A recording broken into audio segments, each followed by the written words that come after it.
Et merci à vous, Jean-Noël Barrot. Bonjour. Bonjour. Merci d'être avec nous au lendemain de ce regain de tension, évidemment particulièrement spectaculaire avec l'Algérie, qui a annoncé l'expulsion de 12 agents français. Vous avez demandé hier, c'était votre première réaction, aux Algériens d'y renoncer. Est-ce que vous avez eu un retour ou pas?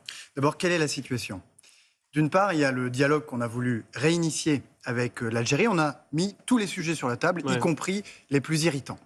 Et puis de l'autre, il y a une procédure judiciaire indépendante, une enquête qui vise 3 ressortissants algériens qui sont soupçonnés de faits graves sur le territoire national. L'enlèvement d'un opposant. Ces deux choses-là n'ont rien à voir. Ce sont des choses, ce sont des choses tout à fait différentes, puisque la justice est indépendante. Et les procédures judiciaires n'ont rien à voir avec la relation entre deux gouvernements, mais effectivement, les autorités algériennes ont décidé de réagir à cette procédure judiciaire indépendante en expulsant 12 fonctionnaires français. Ouais. C'est une décision qui est très regrettable, Qui sont ces fonctionnaires qui ne sera pas sans conséquences, C'est-à-dire et qui compromet évidemment le dialogue que nous avions réamorcé. Alors, sur les conséquences, dites-nous exactement quelles mesures de rétorsion. Eh bien, est-ce que vous nous dites la France, oui, va prendre des mesures de rétorsion puisque l'Algérie confirme cette décision? si l'Algérie persiste à vouloir expulser ces 12 fonctionnaires français qui avaient 48 heures pour quitter le territoire algérien, alors oui, nous n'aurons d'autre choix que de prendre des mesures similaires. Lesquelles?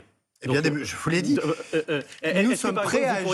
Est-ce que vous pourriez fermer le consulat de Strasbourg? Une mesure qui est dans les tuyaux. Nous sommes prêts à prendre des mesures similaires. Il reste quelques heures aux autorités algériennes pour revenir sur leur décision, dont je le dis, qui est très regrettable. Mais vous savez bien qu'ils ne reviendront pas sur leur décision. Il y a eu un communiqué hier soir qui a été publié par l'Algérie qui cible plus précisément, pas vous Jean-Noël Barrot, mais votre collègue du gouvernement, Bruno Retailleau, qui, dit Alger, porte la responsabilité entière de la tournure que prennent les relations entre les deux pays au moment où elles venaient d'entamer une phase de décrispation. Est-ce que Bruno Retailleau joue contre son camp sur le plan diplomatique? Non, Bruno Retailleau n'a rien à voir avec cette affaire judiciaire. La justice est indépendante. C'est une procédure judiciaire qui a été engagée depuis des mois et qui n'a rien à voir avec le dialogue que nous avons réinitié il y a quelques semaines avec le gouvernement algérien. Donc c'est un prétexte que prend l'Algérie. Comment on fait pour discuter avec un pays qui prend ce genre de prétexte pour décider cette expulsion? C'est en tout cas une décision très regrettable qui va venir compromettre les efforts que nous avions consentis de part et d'autre pour essayer de régler les problèmes des Français d'un côté et les problèmes des Algériens. Vous avez des contacts directs prévus avec votre homologue algérien dans les heures qui viennent ou pas? Le contact n'est pas rompu. Je souhaite en tout cas que les autorités algériennes reviennent sur leur décision. Le contact n'est pas rompu, ça veut dire quoi? Ça veut dire que vous pensez qu'on peut revenir sur cet état d'esprit d'avant cette annonce? Ça veut dire que ma responsabilité de ministre des Affaires étrangères, c'est de maintenir le contact.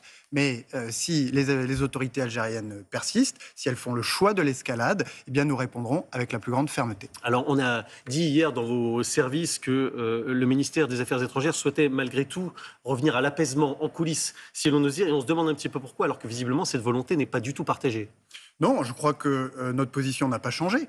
Nous avons toujours dit que nous voulions revenir à des relations normales, que nous voulions sortir des tensions parce qu'elles ne sont ni dans l'intérêt de la France, ni dans l'intérêt des Français. Mais c'est évidemment à l'Algérie aujourd'hui de prendre ses dispositions. Et je le redis, si l'Algérie fait le choix de l'escalade, si les autorités algériennes font le choix de l'escalade, nous répondrons avec la plus grande fermeté. On a quand même ce sentiment un petit peu diffus, en tout cas il y a de nombreuses attaques qui viennent de l'opposition, mais pas seulement, que la France se couche face à l'Algérie et face à la dureté du discours algérien. Il y a Laurent Wauquiez qui le dit, qui est un de vos opposants, mais qui dit que la France est humiliée en la matière. Le RN dit la même chose. Et puis ce matin, dans le Figaro, il y a une tribune d'un ancien ambassadeur de France en Algérie, qui connaît donc bien le sujet, qui dit que... Ça, c'est vous qui le dites. Un ancien ambassadeur de France en Algérie, a priori, il sait à peu près de quoi il parle. C'est vous qui le dites. Ah bon, parce qu'il ne sait pas de quoi il parle? C'est vous qui le dites, je vous laisse maître de vos propos. D'accord. Je vous répondrai, allez-y. Ses propos à lui, il dit on pensait avoir touché le fond, on pensait la crise terminée. Quelle erreur, quelle naïveté de notre part. Sur quoi le rideau devrait-il se lever selon le ministre français? Donc vous, il vous cible directement. Vous répondez quoi? Je ne commande pas les propos de ceux qui constamment jettent de l'huile sur le feu. Le principe numéro 1 de la diplomatie, c'est qu'il faut toujours laisser sa chance au dialogue. Ceux qui vous disent le contraire sont des irresponsables. La diplomatie française, il faut bien que tout le monde en ait conscience, est l'une des plus dures du monde. Regardez, hier, c'est moi-même qui ai obtenu que l'Union européenne prenne pour la première fois dans son histoire des sanctions contre des juges iraniens qui sont responsables de la politique d'otages d'État dont sont victimes deux de nos compatriotes. Mais il faut utiliser la fermeté à bon escient. Et il faut toujours, au préalable, donner sa chance au dialogue parce que c'est ainsi qu'on résout les tensions. Alors, sur le cas très spécifique de l'écrivain Boualem Sansal, vendredi, le président Macron se disait confiant sur une issue positive. Est-ce qu'aujourd'hui, 4 jours plus tard, avec ce qui s'est passé, l'état d'esprit reste le même? Est-ce que vous êtes toujours confiant ou pas? Boualem Sansal n'a pas à faire les frais de problèmes entre le gouvernement français et le gouvernement algérien. Et j'ose croire, étant donné son état de santé et sa situation, à un geste d'humanité de la part des autorités algériennes. En tout cas, c'est en ce sens que j'ai plaidé lorsque je me suis rendu à Alger, et c'est en ce sens que je continuerai de plaider. Mais vous êtes confiant ou pas?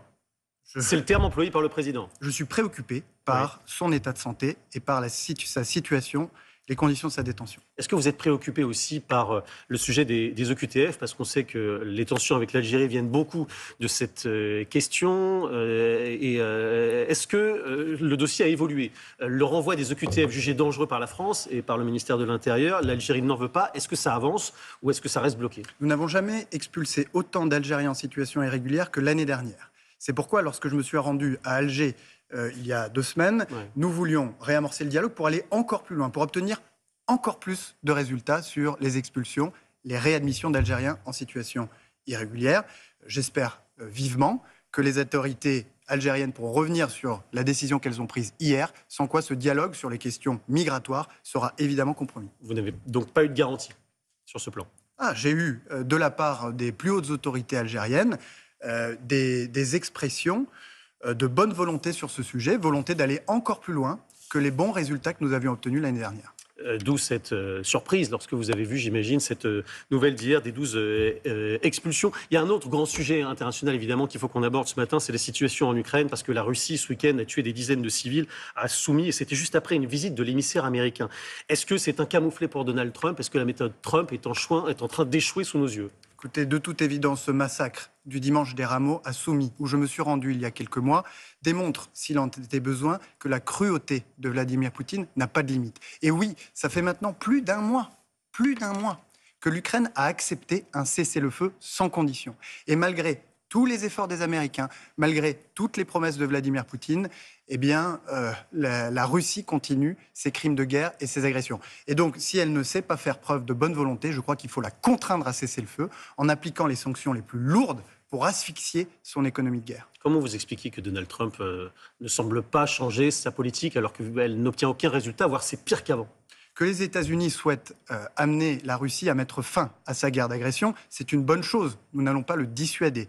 Mais ce que nous disons, c'est que de toute évidence, le temps du dialogue arrive peut-être à son terme et qu'il faut passer à une autre méthode, celle de la fermeté et des sanctions qui seules sont susceptibles de forcer Vladimir Poutine à mettre fin à cette guerre. Un mot sur les droits de douane. Il y a le commissaire européen qui est à Washington en ce moment. Ça avance les négociations ou pas? Je le souhaite, parce que même si cette pause qui a été décrétée par Donald Trump est une forme, je dirais, d'apaisement dans cette guerre commerciale, nous ne sommes pas sortis des problèmes, puisque nous avons 10% de droits de douane appliqués sur tous nos produits, que nous avons 25% sur l'automobile, 25% sur l'aluminium et l'acier. Notre objectif, c'est d'obtenir la désescalade, le désarmement tarifaire, mais nous devons nous tenir prêts à toute éventualité, être prêts à défendre nos intérêts commerciaux en utilisant tous les instruments à notre disposition. Il y a un autre sujet dont on parle moins, qui est dans l'actualité internationale, mais qui va vous occuper aujourd'hui, parce que juste après les 4V, vous allez prendre l'Eurostar pour aller à Londres. Il y a une conférence sur le Soudan, qui est un sujet qui est un peu plus sous les radars, mais sur lequel la France est très impliquée. Est-ce que vous allez faire des annonces lors de cette conférence ou pas? On en parle moins, et pourtant, ça fait 2 ans maintenant, aujourd'hui, que cette guerre a provoqué au Soudan la crise humanitaire la plus grave du monde.